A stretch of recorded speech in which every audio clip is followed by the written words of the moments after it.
చెప్తున్నారు. ఆ ఓనర్ ఎవరు? ఆ ఇల్లు ఎవరిది? ఓనర్కి తెలిసి ఉంటున్నారా వీళ్ళు, తెలియకుండా ఉంటున్నారా? ఎప్పటి నుంచి ఉంటున్నారు? Any updates? వీళ్ళు దాదాపుగా 12 రోజుల క్రితం వీళ్ళంతా కూడా విజయవాడ వచ్చారు. ఆ ఓనర్ కూడా ఒక ఆర్కిటెక్ట్, ఆయన పేరు చెప్పటం బాగోదు, ఎందుకంటే ఆయన ఆర్కిటెక్ట్, ఆయన విదేశాల్లో ఉన్నాడు. అక్కడ ఉండే వాచ్మెన్ ఈ ఆటో నగర్లో ఏవైతే ఖాళీగా ఉన్న బిల్డింగ్స్ ఉంటాయి మీరు చూసే ఉంటారు. ఆ బిల్డింగ్ కూడా ఎక్స్క్లూజివ్. దాంట్లో క్లియర్గా షట్టర్లు, అంటే షట్టర్లు ఉండి షాపులకి ఇచ్చే బిల్డింగ్. వీళ్ళు ఏంటంటే అక్కడ పనిచేసే వాళ్ళం అని చెప్పి ఆ వాచ్మెన్తో మాట్లాడి అక్కడ అద్దెకు వచ్చారు 28 మంది.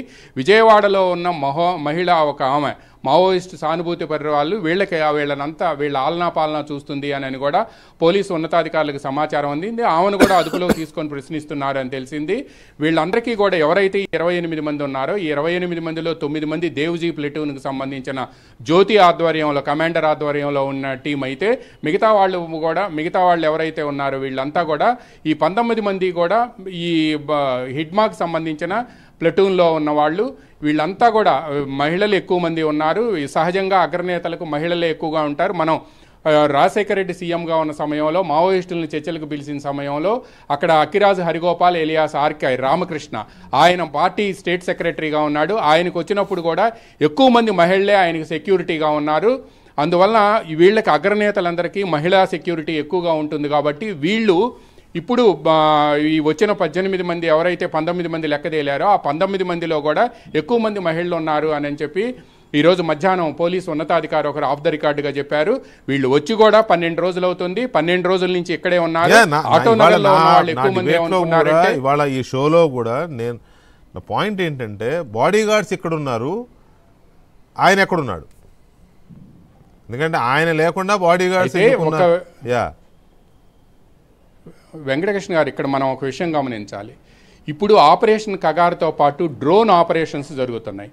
ఈ డ్రోన్ ఆపరేషన్స్ జరిగేటప్పుడు ఎక్కువ మంది, అంటే ఇప్పుడు మనం దేవ్జీ కానీ లేకపోతే హిడ్మా కానీ వీళ్ళు ఉన్నారంటే వాళ్ళ ప్లటూన్సే దాదాపుగా 30-60 ప్లస్ విడిగా ఉన్న ఒక 20 మంది, అంటే 80 మంది.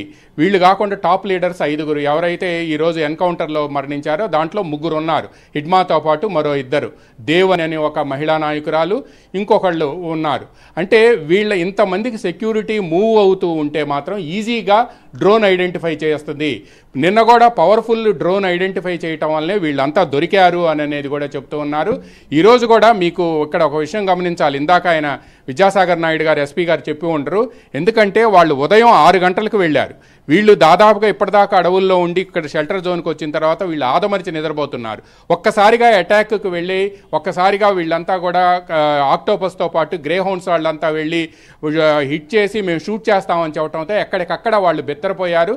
నిద్ర నుంచి మేలుకునే లోపే వీళ్ళనందరినీ కూడా చేతులు వెనక్కి విరిసి వీళ్ళందరినీ కూడా తీసుకువెళ్ళి 10 గంటల దాకా జరిగింది. అంటే ఫ్లోర్ బై ఫ్లోర్ అలా వార్నింగ్ ఇచ్చినట్టు సరెండర్ అవ్వండి లేకపోతే ఇది చేస్తామని అట్లా మైకుల్లో చెప్పడం అట్లాంటి చుట్టుపక్కల వాళ్ళు విన్నారు? ఎవరైనా మైకుల్లో చెప్పలేదు. పైగా అది ఒకటి ఆటో నగర్లో ప్లాట్స్ ఉంటాయి. ఆ ప్లాటుల్లో నైట్ అంతా పనిచేసి మార్నింగ్ ఎవరు ఉండరు, ఉదయం 10 గంటల తర్వాతనే అక్కడ ఉండే వర్కర్స్ వస్తూ ఉంటారు. బట్ వీళ్ళు అక్కడే ఉన్నారు కాబట్టి వీళ్ళకి ముందుగా వెళ్ళి ఒక 2-3 లేపి అందులో పురుషులు కొంతమంది లేసే ఉన్నారు. వాళ్ళకు ముందే చెప్పారు మీరు ఎవరైనా సరే, వాళ్ళ దగ్గర 303 రైఫిల్స్ 2 అక్కడ దొరికినాయి. ఈ 303 రైఫిల్స్తో కానీ మీరు ఎవరైనా ఏమైనా చేశారు అని అంటే మాత్రం మిమ్మల్ని ఇక్కడే కాల్ చేస్తామని చెప్పడంతో ఒక్కసారిగా వాళ్ళంతా బిత్తరపోయి అందరూ కూడా లెగిశారు. ఆ లెగిసిన తర్వాత కొంతమంది మహిళలు వాళ్ళు మార్నింగ్ నేచర్ కాల్స్కి వెళ్ళి రావటం అవన్నీ లేట్ కావటంతో 10 గంటల దాకా వీళ్ళని తీసుకువెళ్ళారు. అక్కడ 11 గంటల తర్వాత క్లూస్ టీం రావటం, మనం కరెక్ట్గా ఏబిఎన్ ఆ స్పాట్కి ముందే వెళ్ళింది. ఈ విషయాన్ని కూడా మనమే బ్రేక్ చేసాం. అక్కడికి వెళ్ళేసరికి వెహికల్స్ మనం ఏబిఎన్లో కూడా స్క్రీన్ మీద చూపించాం. వాళ్ళు వెహికల్స్లో వాళ్ళని తీసుకువెళ్ళటం చూపించారు. పోలీసులు ఆ దరిదాపుల్లోకి దాదాపుగా 2 ఫర్లాంగ్ దూరం వరకు ఎవరిని రానివ్వలేదు. అంటే వీళ్ళందరూ కూడా అక్కడ పనివాళ్లుగా ఉండటంతో పక్కనున్న వాళ్ళకి ఎవరికి కూడా అనుమానం రాలేదు. ఎక్కువగా ఆటో నగర్లో ఫౌండరీలు ఉంటాయి. ఆ ఫౌండరీల్లో వచ్చే యాష్ తీయటానికి లేడీస్ ఎక్కువ మంది వస్తారు. అందువల్ల వీళ్ళు కూడా అదే తరహా అనుకున్నారు, అటువైపు నుంచి వచ్చేవాళ్ళు అనుకున్నారు. ఒక్క నిమిషం రామారావు, ఇప్పుడు ఎన్కౌంటర్ స్పాట్ దగ్గర 6 చనిపోయారు. హిడ్మా అండ్